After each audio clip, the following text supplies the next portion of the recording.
Existing home sales surged for January, but is that the whole story? Let's take a look at an article by the National Association of Realtors and get their housing market update. All right, so jump right into it. This article up on the screen, I'm going to go ahead and link to it in the show notes below. That way, if you'd like to read it for yourself, you can. And I apologize if my voice is a little scratchy. I lost it. I'm just getting it back now. So anyways, this article is titled Existing Home Sales Surged 6.7% in January. Let's hit some of the key highlights here. So January 2022, existing home sales rose to a seasonally adjusted rate of 6.5 million. That is an increase of 6.7% from the prior month, with sales up in all regions. At the end of December, the inventory of unsold existing homes fell to a new all-time low of 860,000 units, which is equivalent to 1.6 months worth of monthly sales pace. Also an all-time record low. And then, of course, the median existing home sales price rose at a stronger pace of 15.4% on a year-over-year basis, bringing that median sales price up on a national level to $350,300. Now, there's some really interesting points and key takeaways in this article, those of which I've already highlighted, and then I'll give you some of my personal thoughts on this info as well. But it says that total existing home sales climbed 6.7% from December to a seasonally adjusted rate of 6.5 million in January. So it's saying that the sales activity has climbed 6.7% from December. However, on a year-over-year basis, sales actually fell 2.3% from 6.65 million in January of 2021.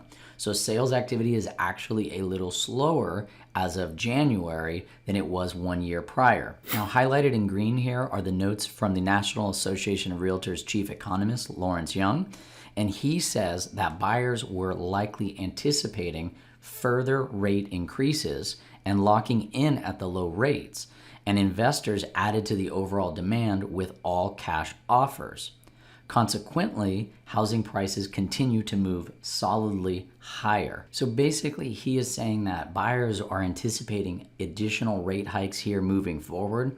So they jumped on this quickly to go ahead and lock in that really low 30-year fixed rate debt. The article goes on to say that total housing inventory at the end of January amounted to 860,000 units. That is down 2.3% from December. So it's actually slightly lower, and it's down 16.5% from 1 year ago. So we had less inventory now than we did in the prior months and the prior year. The unsold inventory sits at a 1.6 month supply at the current sales pace, and that is down from 1.7 months in December and from 1.9 months in January of 2021. Now, the housing inventory, the way that works for those of you who do not know, if no other homes were to hit the market and get listed, then it would take 1.6 months to sell everything that is available on the open market. So that is a really low amount of inventory. Typically speaking, we would consider a seller's market to be anything less than 3 months worth of inventory. 3 to 6 months is neutral, and then anything over 6 months is going to be more of your buyer's market. Now, Mr. Yun says that inventory of homes on the market remains woefully depleted and in fact is currently at an all-time low. Homes priced at $500,000 and below are disappearing, while the supply has actually risen on the higher price range. In addition, Mr. Yun says that there are more listings at the upper end, homes priced above $500,000 compared to a year ago, which should lead to a less hurried decisions by some buyers. Clearly, more supply is needed at the lower end of the market in order to achieve more equitable distribution of housing wealth. Now, I just want to pause here for a second and talk about the price point under $500,000. For many reasons, over $500,000, having more inventory come online, being less reachable for some buyers, it makes a lot of sense. So those that are purchasing in that higher tier, they're just taking longer to make decisions. They're being more picky, which makes sense. However, when you go to that lower priced home, more likely than not, it'll be your 3-bed, 2-bath, kind of your entry level purchase. There are fewer and fewer of those homes available in the market, and obviously more supply is needed. But one of the reasons why there is less supply of those types of properties on the market because it is very difficult to turn a profit if you are a new home builder or a developer. Over the last several years, but even in the more recent 12 to 18 months, we've seen a dramatic rise in the cost of materials, in the cost of labor, the political red tape, if you will, like the impact fees and permitting process and things like that can be very cumbersome and difficult and very expensive. So as a result, it becomes much more difficult to build. And if you're a new home builder or a developer, then you start looking at these, and the only way for you to turn a profit is to build larger homes at the higher price tier. That's ultimately what you're going to do, which is creating less and less supply at the lower end, which is making it much harder for the average person to get involved in this market. All right, so a couple more key points here. So it says the median home price for all housing types was just over $350,000. We know that that is up 15.4% from the year prior. This marks the 119th consecutive months of year-over-year increases, the longest running streak on record. That is pretty unbelievable.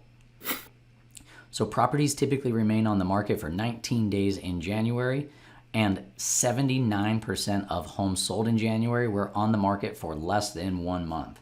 So in other words, if you took 10 properties, you put them on the market in January, 8 of those would sell in the same month. Now this I found really interesting. This article says that first-time homebuyers were responsible for 27% of sales in January. This is actually down from 30% in December and down from 33% a year prior.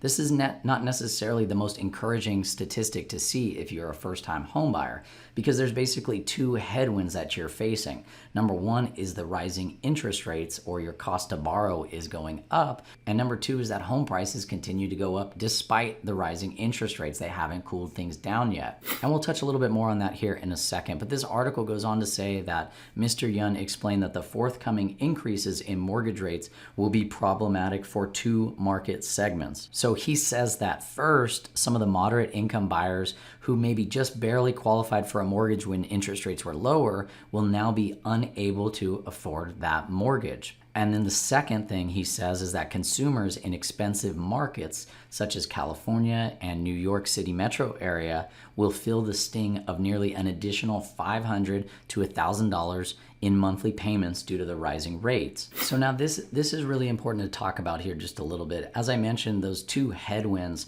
rising rates, rising prices, it applies here. And the reason is because let's say you got pre-approved for a home at $500,000, and that was based on an interest rate of, let's say, 2.99%.